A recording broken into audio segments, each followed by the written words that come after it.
呢條係一條好出名嘅古羅馬道路，非常直。呢條係通往羅馬城嘅亞比烏大道。喺第一世紀，從歐洲同中東遠道而嚟嘅商旅都會沿住呢一條大道進入羅馬。佢就好似歐洲第一條高速公路。有一個叫斯巴達克斯嘅角鬥士曾經起義反抗羅馬，後嚟佢嘅敗軍俾人全部釘死喺十字架上。沿住亞比烏大道，每隔100米就有一個被釘死。呢個提醒其他臣民，如果你激嬲羅馬，就一定會悲劇收場。幾十年後，使徒保羅亦都踏上咗亞比烏大道。佢之前曾經答應要嚟羅馬，終於嚟到呢一度。喺羅馬書第15章，佢話佢盼望到訪呢一座城市，然後要前往西班牙開展新嘅宣教事工。但係事與願違，現實唔係經常都係咁樣嘅咩？當保羅行喺亞比烏大道上，佢係一個被押解嘅囚犯，想要上訴凱撒，爭取活命。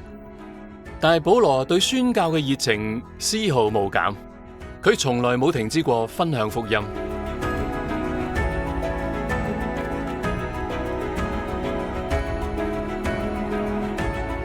而家輪到我哋啦，等我哋回想下羅馬書成個旅程係由邊度開始嘅？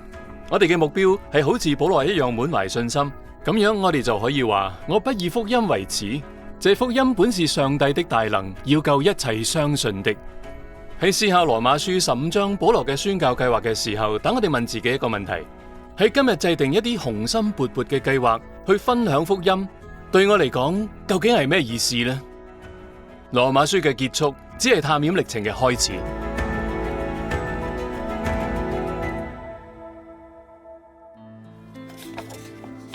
耶穌基督的僕人保羅，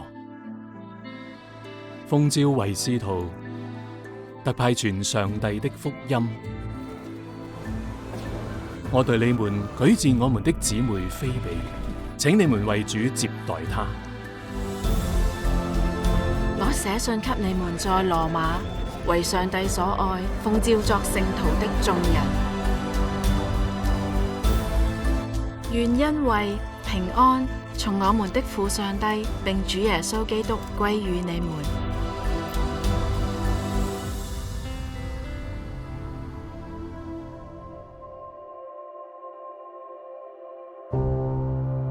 但我稍微放膽寫信給你們，是要提醒你們的記性，特因上帝所給我的恩典，使我為外邦人作基督耶穌的僕役，作上帝福音的祭司，叫所獻上的外邦人因着聖靈成為聖潔，可蒙悅納。所以論到上帝的事，我在基督耶穌裏有可誇的。除了基督藉我做的那些事，我什麼都不敢提，只提他藉我言語作為，用神蹟奇事的能力，並聖靈的能力，使外邦人信服。甚至我從耶路撒冷直轉到以利里古，到處傳了基督的福音。我立了志向，不在基督的名被稱過的地方傳福音，免得建造在別人的根基上。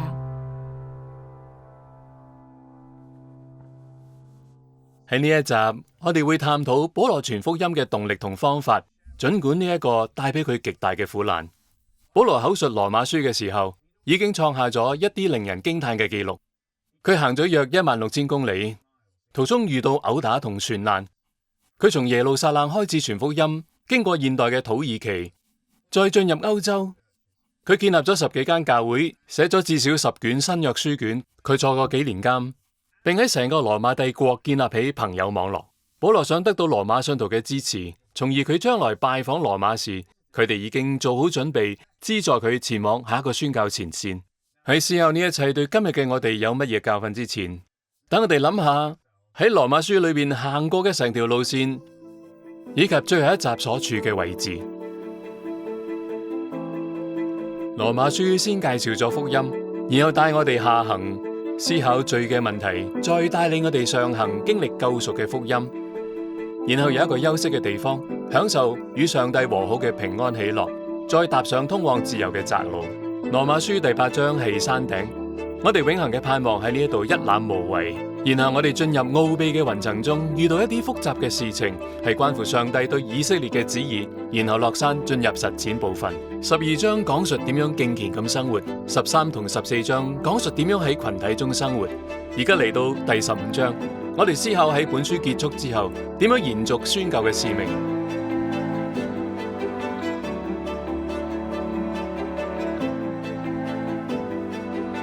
喺羅馬書第15章，保羅解釋話佢正打算前往耶路撒冷，將佢募集到嘅捐助帶俾猶太信徒。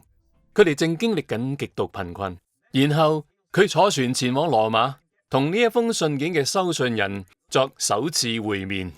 佢明顯對前面嘅羅馬之旅感到興奮，請求羅馬信徒為佢嘅安全禱告，叫我順着上帝的旨意，歡歡喜喜地到你們那裏，與你們同得安息。保羅嘅呢啲話喺我心中縈繞不去，因為我哋知道喺佢身上到底發生乜嘢事。喺耶路撒冷，佢俾猶太領袖逮捕，然後被關押咗2年。喺萬不得已嘅情況下，保羅行使自己作為羅馬公民嘅權利，尋求凱撒嘅裁斷。最後佢終於啟程前往羅馬。就算係咁，計劃唔係一帆風順。喺馬耳他附近，佢坐嘅船遇到一場風暴沉沒。當保羅死裏逃生上岸之後，一條毒蛇纏住佢嘅手臂，咬咗一下。後嚟又經過幾次耽延，喺公元58年，保羅終於嚟到羅馬，但身份係囚犯，喺屋企軟禁。呢個完全唔係佢喺羅馬書15章陳述自己計劃嘅時候所預期嘅狀況。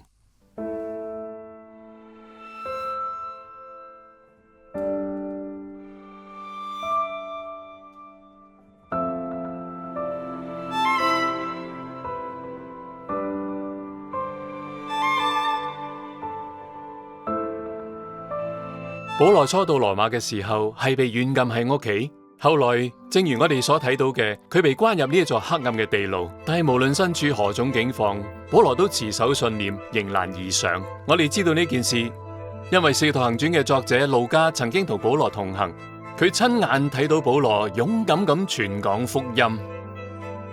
保羅被軟禁喺屋企，一條鐵鏈將佢同總督府嘅衛兵綁埋一齊，嗰啲人都係凱撒宮廷中嘅精英成員。但保羅捉住一切機會傳福音，佢哋反而變成俾保羅俘虜嘅聽眾。佢向士兵傳講福音。呢塊牌匾就係紀念佢哋中間一啲人成為咗基督徒。保羅坐監嘅時候，仲接待咗一個逃走嘅奴隸，叫做阿尼西謀。佢已經成為基督徒，但係佢好驚翻去主人嗰度，因為按照羅馬法律，佢可能會被處死。啱啱好，保羅認識佢嘅主人腓利門，於是佢寫咗一封短信，懇請呢一位基督徒主人接納佢嘅基督徒奴隸翻去。請聽呢一句說話，但不再是奴僕，乃是主內親愛的兄弟。幾咁美好呢？諗下奴隸喺羅馬帝國得到點樣嘅待遇？而家保羅話，讓他回到家中，呢個就係福音。我哋呢啲有罪嘅人，理應受到上帝嘅審判。然而我哋唔單止被赦免同稱義，仲被接納進入上帝嘅大家庭。呢個福音有能力使奴隸同主人和好，就好似阿尼西謀同腓利門一樣。依靠呢一種美好嘅能力，保羅喺羅馬努力不懈咁傳講福音，幾咁鼓舞人心。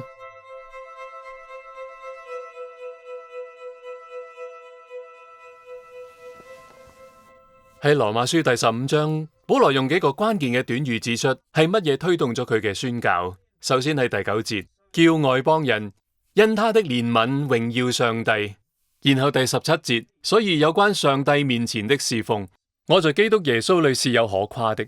當保羅向外邦國家傳講福音時，佢知道自己係履行緊上帝子民嘅使命。呢個使命可以追溯到亞伯拉罕。記得個應許嗎？地上的萬族都要因你得福。喺羅馬，嚟自唔同社會同種族背景嘅基督徒聚集埋一齊，正將呢一個應許變為現實。所以群體中嘅團結、款待、歡迎同接納都非常重要。呢啲唔單止係好嘅事情，對我哋嘅使命更加係至關重要。但保羅嘅終極目標係上帝從萬族萬民得着讚美。從某種意義上講，呢個使命依然存在，因為咁樣嘅敬拜尚未出現。自從巴比塔以來，人類就一直處於分裂同混亂嘅狀態。但借住基督，保羅睇到呢一個詛咒正被解除，因為福音使人和好，將信徒帶入一個多元文化嘅敬拜群體。當所有國家嘅人一齊敬拜，文化同種族分歧被修補，上帝得着榮耀，宣教使命先至最終大功告成。宣教呢個詞嚟自拉丁文，意思係派遣，因此福音包含兩個動作。首先，佢邀請我哋進入，我哋憑住恩典白白稱義，然後進入基督嘅國裏邊。上帝係我哋嘅天父，我哋同耶穌同為後嗣。你因進入而得到嘅會比呢個更多嗎？然後福音將我哋差派出去，我哋而家奉差遣要進入一個破碎嘅世界，分享耶穌帶嚟嘅盼望。但我哋應該點做？羅馬書第15章點樣幫助我哋實踐呢一個宣教使命？喺第18節，保羅用一句簡單嘅話說明咗佢嘅方法。呢句話就係借我言語作為嚟到傳揚福音。注意言語同作為呢兩個詞語，呢個係有效實踐宣教使命嘅關鍵組合。我哋中間有一啲人可能更有信心談論信仰、分享經歷同埋解釋福音嘅信息，但另一啲人可能更擅長以實際行動傳福音，譬如通過慈惠、服侍同埋超自然嘅屬靈恩賜，即係保羅喺第18節所講嘅神蹟奇事的能力。無論如何，我哋都要好似保羅一樣，通過我哋嘅言語同行為傳福音。我好想知道你可以點樣富有成效咁實踐呢個宣教使命。對我嚟講，以簡單嘅禱告開始新嘅一日，真係好有幫助。我祈禱話：主啊，請話俾我聽，今日可以為邊個帶嚟祝福，奉耶穌嘅名祈禱。我發現呢個祈禱打開我嘅眼睛，睇到表達仁慈同慷慨嘅機會。相反，上帝亦都為我打開一扇門，等我可以喺適當嘅時候講出一啲真理嘅話。羅馬書第15章亦都反映咗保羅嘅開拓精神。佢話：我立了志向。注意志向呢個詞，不在基督的名被稱過的地方傳福音。對保羅嚟講，呢個意思係要不斷前往新嘅地區傳福音。佢嘅下一個目標係西班牙。老實講，呢個聽起嚟係好唔錯，但更加要注意嘅係保羅嘅志向。今日人好容易認為宣教僅僅係喺教會裏邊舉行一啲崇拜，並祈禱更加多嘅人參加。但係同時有幾代人出生同長大，佢哋對基督教係一無所知嘅，亦都冇可能會突然出現喺教會當中。因此，當下急需嘅係福音嘅先鋒。佢哋要有志向，向瞬息萬變嘅世界有創意咁傳達嗰個永恆不變嘅訊息。喺第30節入邊，保羅發出邀請，與我一同竭力。注意到竭力呢個詞嗎？我哋每個人都應盡一份力量，無論係通過奉獻金錢第25至27節，定係通過祈禱第30至31節，抑或係實際開始新嘅宣教工作。關鍵在於，無論幾咁竭力，當我哋睇到福音改變人嘅生命，就冇乜嘢比呢一樣嘢更加值得啦。所以等我哋今日就立定志向，喺上帝嘅宣教使命中貢獻自己嘅力量。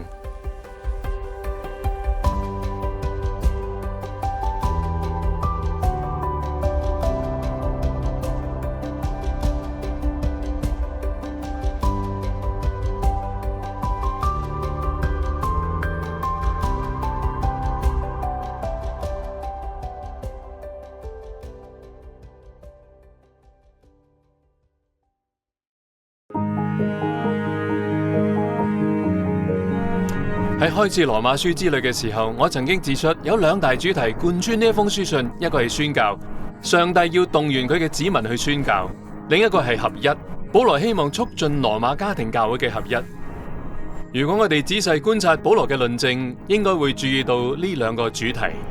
但你有冇注意到，保羅並冇直接展述呢啲主題，而係細緻咁展述福音嘅高度同廣度。然後佢假定，如果基督徒明白呢一點，如果我哋從福音中得到新嘅啟發，就自然會竭力去宣教同追求合一。喺呢一個課程即將結束之際，等我哋思考一下，關於福音，我哋認識到乜嘢？我哋點樣喺宣教同合一中實踐福音？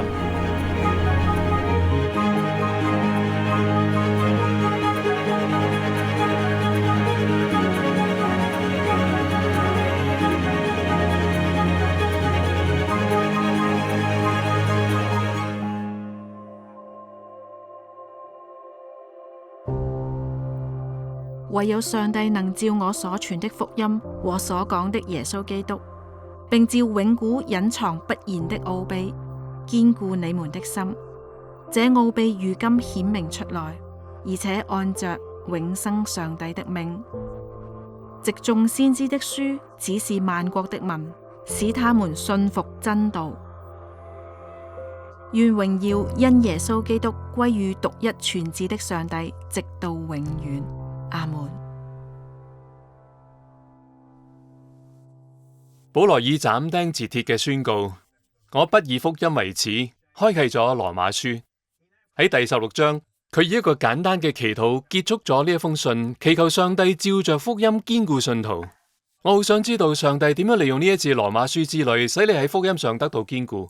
而家等我哋重溫一下課程開始時提到嘅自我評估。你認為自己而家處喺邊個位置？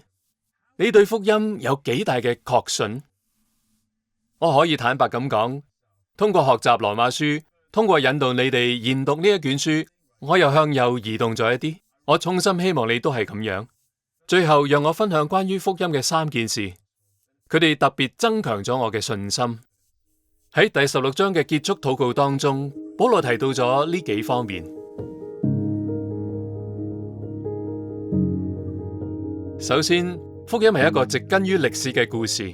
喺成卷羅馬書當中，保羅好多次提到舊約中以色列嘅故事，呢個令我覺得好安心，疑慮消除。福音唔係抽象嘅理想，或者一門新嘅哲學，佢係一個深深植根於歷史嘅故事。好似保羅所講，他如今顯明出來，按着永生上帝的命，借眾先知的書。因此故事可以追溯到亞伯拉罕，上帝呼召佢同佢建立盟約關係，係為咗讓佢嘅後裔，即係以色列人，俾世界重新帶嚟盼望。雖然以色列人失敗咗，但耶穌成功咗。所以福音嘅故事蘊含喺一個更大嘅故事裏邊。點解呢個會增強我嘅信心？我係攀登非常有挑戰性嘅路線，會用繩索將自己綁喺一塊大石上面，咁樣我會好安心。兩件事係同一道理。腰間繩索嘅拉扯提醒緊我被綁定喺一個堅實唔會動搖嘅嘢上面。如果我哋借住信心同基督聯合，咁我哋脆弱、容易受傷嘅生命就同一個深厚、堅實而且唔會動搖嘅嘢相連。上帝若幫助我們，誰能敵擋我們呢？你感覺到繩子嘅拉扯嗎？面對生活中所有嘅挑戰同唔確定性，福音將我哋連接到一個堅實嘅故事上面，係一塊唔會動搖嘅磐石。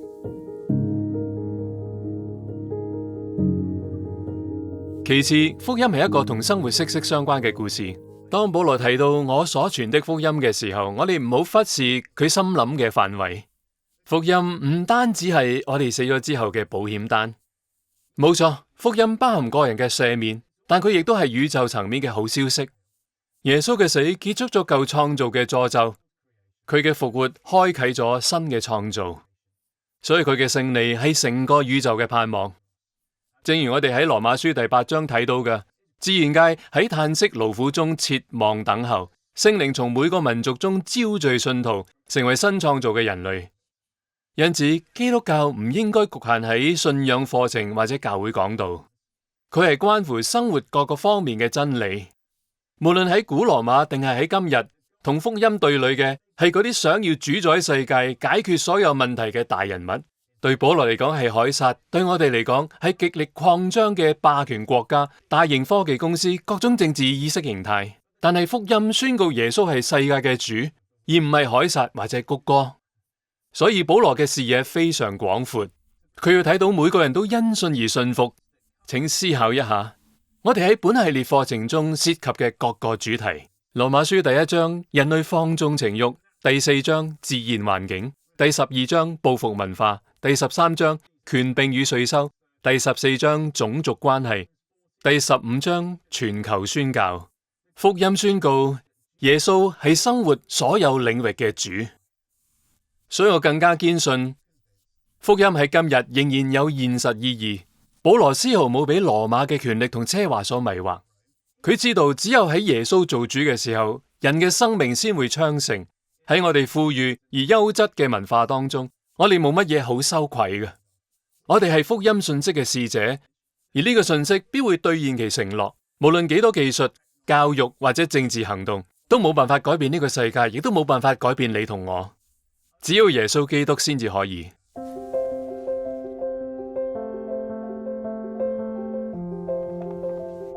最後福音係一個關於關係嘅故事。記唔記得保羅喺羅馬書第16章提名問候嘅嗰啲人？我好想知道菲比讀完信之後，佢哋都有乜嘢反應。我中意想象佢哋嘅反應。想象一下，尤利亞企起身，行到房嘅另一邊擁抱希羅天，兩個人可能一直不和，起因係尤利亞質疑希羅天應唔應該講解聖經。但係通過羅馬書，佢哋而家重新合一。想象一下，富裕嘅別墅主人阿利多布親吻尼利亞同佢姊妹嘅額頭，為佢哋遞上食物。佢一直睇唔起佢哋，因為佢哋係佢嘅奴隸。但而家佢擁抱佢哋，將佢哋睇作自己屬靈家庭嘅成員。換句話講，喺羅馬書結束嘅時候，嗰個氣氛已經唔同咗。要知道呢封信係關於關係㗎，呢個係寫俾一啲比較細嘅基督徒群體。當我哋一齊體驗嘅時候，佢嘅力量就會釋放出嚟。福音建立咗合一，唔分階級、種族、性別或者任何其他以價值嚟定義嘅身份。畢竟聖經話並沒有分別，因為世人都犯了罪，並且都白白地稱義。因此福音挑戰我哋放低我哋嘅架子，放低我哋嘅權利，擁抱嗰啲同我哋唔同嘅人，從而好似保羅所講，要一心一口榮耀上帝，我們主耶穌基督的父。福音嘅深厚歷史根基同生活息息相關嘅程度，促成關係改變嘅能力，可能遠超我哋嘅想象。因住呢一個緣故，我決心不以福音為恥，而係活出福音，並充滿信心咁向別人傳講。你呢？